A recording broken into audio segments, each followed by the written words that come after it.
चला मंडळी, कामाला लागलेला अवधूत माने गुरुसुता यांच्यासोबत. नमस्कार मित्रांनो, आज आपण आलेलो आहोत मुलुंडमध्ये शेट्टी हॉलमध्ये. तर इथे आल्यानंतर आपल्याला करायचं होतं लवकरात लवकर डेकोरेशनला स्टार्ट, पण इथे आधी फंक्शन होता. मग आपल्याला हॉल थोडासा लेट भेटला, 4 वाजता हॉल भेटला. मग आपल्याकडे फक्त राहिला होता 1.5 तास. मग आम्ही इथे दोघीच जण होतो, त्यामुळे मग फटाफट लागलो डेकोरेशनच्या मागे.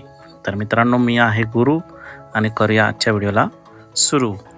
मग इथे आम्ही काय केलं, पहिला तर बॅकड्रॉप उभा करून घेतला आणि थोडंफार आपलं डेकोरेशन अशा प्रकारे रेडी करून घेतलं. मग चटरपटर राहिलं होता ते केल्यानंतर आम्ही बाहेर आलो. बाहेर आल्याच्यानंतर इथे मस्तपैकी एंट्रीसाठी कमान रेडी केली. मग एंट्रीचा फ्लावरचं डेकोरेशन रेडी करून घेतलं आणि पूर्ण फायनल लुक अशा प्रकारे आहे. तर मग तुम्हाला पण असंच एंगेजमेंटचं डेकोरेशन करायचं असेल तर आमच्याशी कॉन्टॅक्ट नक्की करा. लवकरच भेटू पुढच्या व्हिडिओमध्ये. बाय.